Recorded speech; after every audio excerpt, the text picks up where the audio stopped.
기도를 하는 시간이라서 딱 어떤 일을 하더라도 9시가 되면 꼭 기도를 해요, 제가. 그러니까 9시가 딱 되니까 알람이 울렸네. 그래서 아미노산 공급이 필요한 환자라든지 암 환자, 근무력증, 성장 발육의 환자들한테 필요한 건강기능식품이 되는 겁니다. 그리고 이거 아주 펜베달전요법 하면은 아주 그냥 난리가 났죠. 예?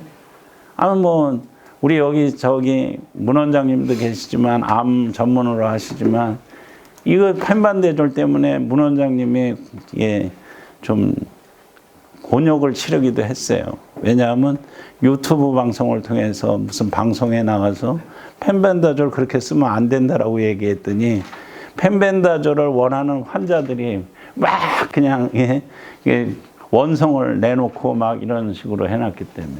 근데 제가 볼 때는 이 펜반다졸이 아니에요. 제가 보는 거는 펜반다졸만 쓴 게 아니고 CBD 오일이라든가 커큐민이라든가 비타민 E라든가 비타민 C, D 이런 것들을 써왔기 때문에 그래요. 이것도 다 기능성 식품들이에요. 비타민 C는 탁월한 생물학적 항산화제로 들어가져 있고 암 환자들한테 쓸 수 있는 아주 좋은 항산화제로 쓰여지고 있는 것들로 되어 있어요. 그래서 이게 노멀 티슈하고 투머 티슈에서 비타민 C의 역할이 틀려지는데 우리가 일반적으로 프로테인 단백질을 함유하고 있는 금속 형태의 항산화 물질들은 우리가 비타민 C를 복용하게 되면 그게 만들어지게 되고 여기서 이 H2O2 제너레이션 해가지고 우리가 프리 라디칼을 오히려 더 강력한 프리 라디칼을 만들어내게 돼요. 그러면 이게 정상세포에서는 GP, 그러니까 글루타치온 페록시다제라든가 카탈라제라 같은 항산화 효과제가 있어서 이 역할을 못하게 해놓는데 암세포에는 이게 없어요. 그러니까 세포가 돼지게 되는 거죠. 이 역할에 따라서. 근데 비타민 C는 이렇게 많은 임상 사이언티픽 리뷰에 의하면 알러지 천식, 잇몸 출혈, 암 예방, 관상동맥 심질환 예방, 면역 증대, 끼기현, 스트레스, 수술 상처에 이만큼의 용량을 써야 된다는 것들이 이미 많이 밝혀져 있고 이거에 대해서 잘 알고 있어요. 그리고 많은 사람들이 비타민 C를 또 요즘은 서울대학교 이왕재 교수가 비타민 C에 하는 바람에 아주 다 잘 알고 있는 것들이죠. 근데 비타민 C도 내가 몸에 충분히 있다 그러면 먹을 필요가 없어요. 근데 소변 검사 간단하게 스팅 하나로 가지고 내 몸에 충분하지 않다 그러면은 효과가 막 월등하게 이렇게 나타날 수 있는 것들이죠. 근데 비타민 C 생물학적 유용성, 동등성을 보게 되면 비타민 C는 흡수되는 게 180mg을 복용할 때가 소장에서 약 90%가 흡수가 돼요. 이게 많이 12g을 먹었다 그러면 흡수되는 양이 16%뿐이 안 돼요. 근데도 우리가 비타민 C를 3g짜리를 복용을 하라고 그러잖아요. 그럼 왜 복용을 하느냐? 그거는 비타민 C가 혈관 내로 들어가서 작용하는 것도 있지만 장내에서의 역할이 있기 때문에 장내에서 장내 세균의 활성화를 유도하는 역할이 있기 때문에 쓰고 있는 것들이에요. 그래서 비타민 C를 많이 먹게 되면 변비가 고쳐지게 되죠. 예? 그런 역할들을 하고 있기 때문에 그래요. 그리고 비타민 C의 흡수율을 높이기 위해서 많은 노력들을 해왔어요. 그래서 우리가 비타민 C를 우리 회사에서 내는 비타민 C가 C맥스인데 많은 의사 선생님들은 이 원료가 어디 거냐? DSM-4입니다. 그러면은 믿고 써요. 근데 이 원료가 DSM-4가 아니라 그러면은 그거 별거 아니야 이런 식으로 돼요. 그러니까 DSM-4의 비타민 C를 원료로 해서 만드는 제품도 있고요. 그다음에 더 중요한 거는 이것도 DSM-4의 원료를 쓰고 있는데 리포조말 비타민 C예요. 비타민 C가 이런 리포조말 형태의 여기에 비타민 C가 들어가 있는 거예요. 이런 형태와 그러지 않은 형태에는 흡수율의 차이가 있어요. 흡수율에.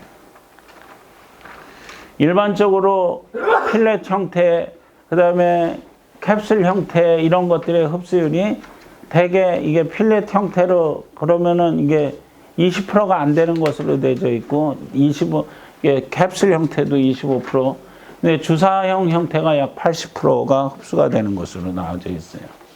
근데 리포비타 형태는 리포조말 형태는 90%가 흡수되는 것으로 나와져 있습니다. 하나씩 안 드렸나요? 예, 드셔보세요. 이게 맛이 좋을 거예요. 근데 이게 1000mg이 들어가 있으면 1000mg이 다 흡수가 된다는 얘기가 됩니다. 그래서 이 원료는 비타민C DSM-4 원료고 혈중 농도 유지 시간이 12시간 가요. 같은 비타민C라고 그래요. 그 다음에 비타민 12시간이 가니까 암 IVC 하는 거 있어요. 암 환자들한테 그 주사제로 놓는 방법의 보조요법으로 쓰이고 있더라고요. 왜냐하면 주사는 일주일에 한 번, 두 번뿐이 안 되거든요. 그러면 그 나머지 유효혈중 농도를 유지하기 위한 방법으로다가 경구용 제제로다 쓰는 거는 리포조말 형태가 가장 낫다라고 얘기를 하는 겁니다. 그 다음에 감기 환자들이 이제 수행요법을 많이 쓰는데 수행요법 하고 나서 유지시켜 줄 수 있게 하기 위한 것들도 이게 12시간 지속이 되니까 이거를 쓰게 되는 거예요. 그 다음에 이런 리포조말 형태는 신맛과 속쓰림 증상이 없어요. 드셔보니까 신맛이 하나도 없죠. 맛있죠. 이거는 아이들한테 약물을 그렇게 쓴 약을 이렇게 섞어 복용을 시켜주는데도 효과적으로 쓸 수 있는 거예요. 그리고 비타민 C의 메가도스를 하게 되면 여러 가지 부작용이 따르는데 그런 것도 없게 되는 거죠. 유효혈중 농도가 이게 리포조말 형태고 이게 일반 형태예요. 그러면 유효혈중 농도를 이렇게 보게 되면 여기는 3시간, 2시간 뿐이 못 가는데 반해서 리포조말 형태로 가게 되면 12시간 이상을 가게 된다는 얘기가 됩니다. 그래서 리포조말이 암환자 IVC 요법을 하는데 암환자 비타민C 요법은 보편화되어 있습니다. 이게 불과 2000년대 초반만 해도 보편화 안 돼 있었어요.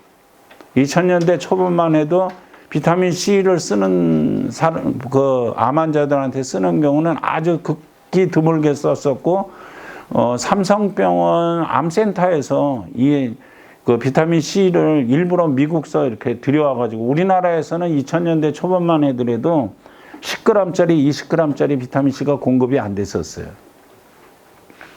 그래서 이제 비타민C를 쉬어서 잘못 먹는 사람, 관계요법 보조하는 사람한테 이렇게 쓰는 것으로 되어져 있습니다. 그 다음에 비타민 D가 암 치료에 좋은 효과를 발휘하는 것으로 되어져 있어요. 근데 비타민 D가 개념이 바뀌었어요. 옛날에는 비타민 D는 비타민 D는 기능성 식품 중에 슈퍼푸드라는 말이 들어가 있어요. 이게 보통 얘기하면 슈퍼푸드라는 말이 안 들어가는데 비타민 D 수용체 때문에 그래요. 이 비타민 D 수용체가 하는 역할이 너무나 다양한 역할들을 많이 하고 있기 때문에 그런데 우리나라 일반인들의 비타민 D의 부족량은 유효혈중 농도를 이렇게 농도를 유지하는 걸 재보면은 성인 여자의 90%가 모자르고 성인 남자의 80%가 모자라는 것으로 나타나 있어요.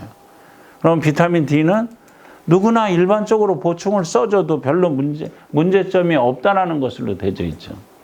근데 이런 비타민 D 수용체에서 하는 게 세포 증식을 억제하고 혈관 sinh 생을 억제한다. 혈관 sinh 생을 억제하는 게 암 치료제로 쓰이는 거 아니에요? 우리가 신생혈관이 나오는 것은 딱 두 가지뿐이 없어요. 비만한 거하고 암하고. 그러니까 이런데 쓸 수 있다는 얘기고, 인슐린 생성을 자극해주고 레닌의 생산을 억제해주고 뭐 이런 여러 가지를 할 수 있는 것들이 비타민 D예요. 그래서 비타민 D와 만성 질환에 이렇게 많은 질환에 쓰일 수 있다는 것들이 이미 아주 많이 발표되어 있는 상태고요. 그 다음에 비타민 D와 암 해가지고 이게 대장, 직장, 유방 이런 그 암의 비호직한 림프종, 다발성 골수종의 혈중 농도가 높으면 높을수록 암은 낮은 빈도로 나타난다는 것이 밝혀져 있어요. 그리고 비타민 D는 세포 사이의 효과적인 통신을 가능하게, 셀 투 셀 커뮤니케이션이 가능하게 해준다는 얘기는 여러 가지 우리 만성질환들을 요즘 많이 나타나고 있는 만성질환들과 아주 직접적인 영향을 가지고 있다는 얘기가 됩니다. 그래서 비타민 D3가, 비타민 D가 체내에서 어떤 역할을 하는 것가 밝혀진 게 DKK라고 하는 아미노산을 활성화시켜요.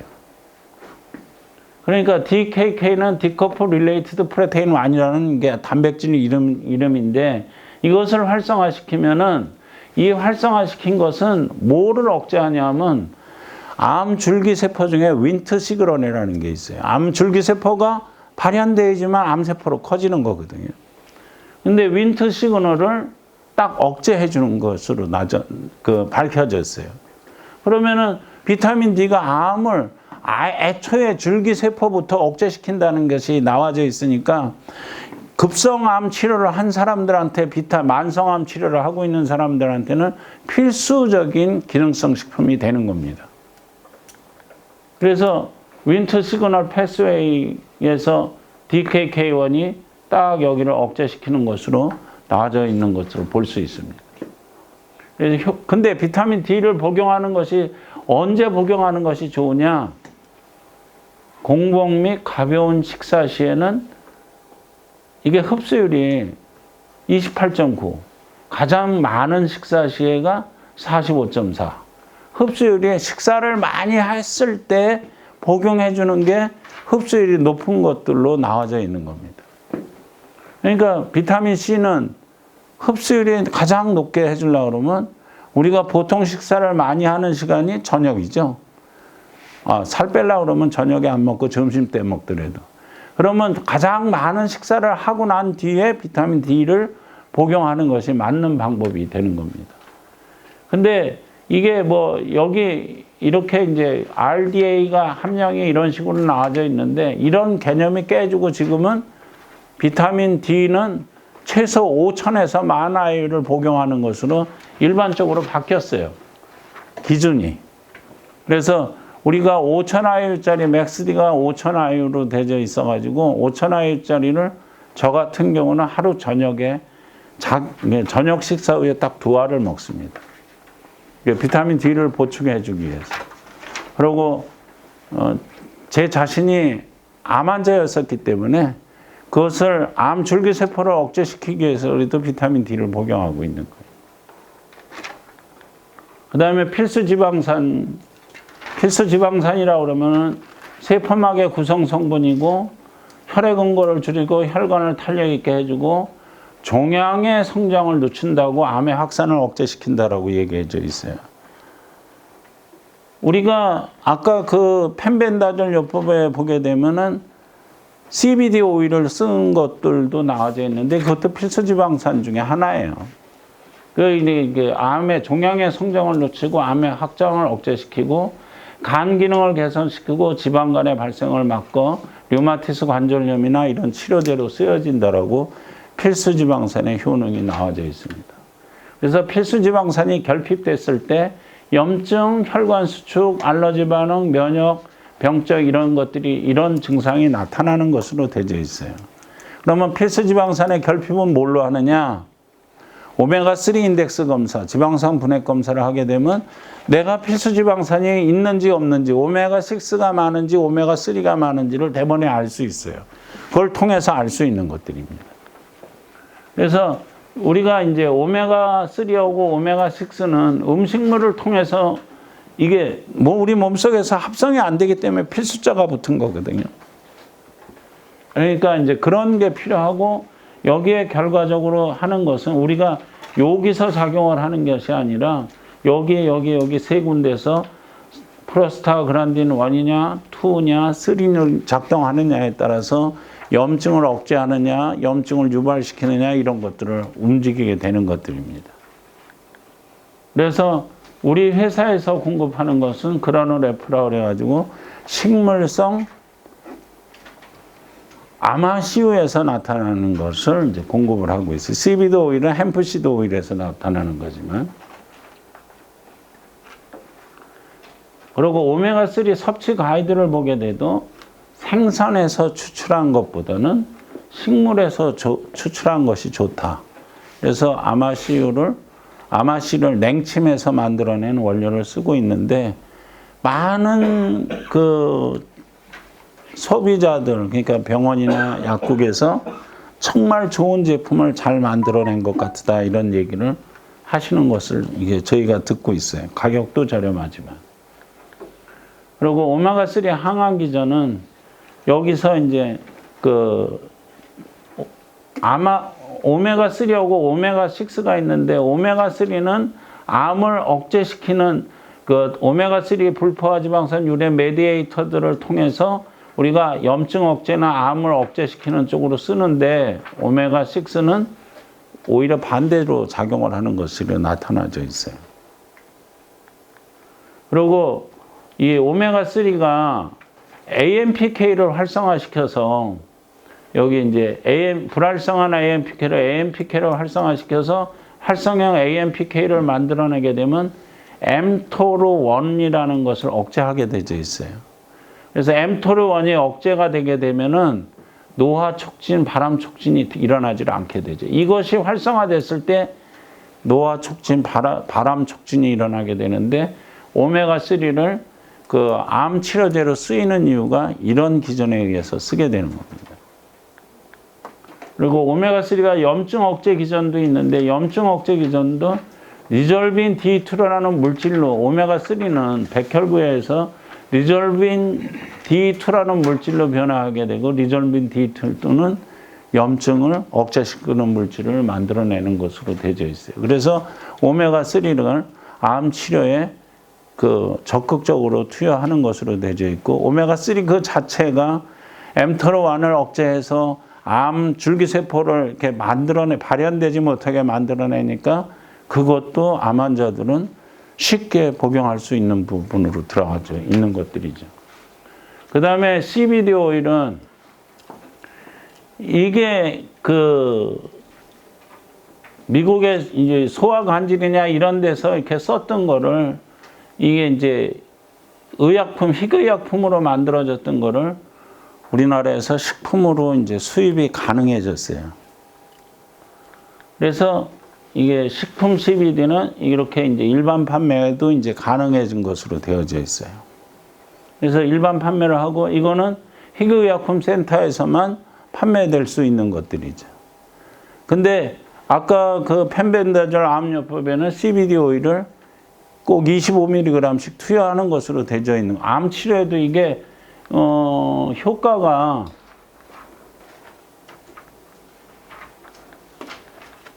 효과가 CBD 오일의 효과는 정리해 놓은 부분을 보게 되면 암이라든지 근영양증 뭐 이런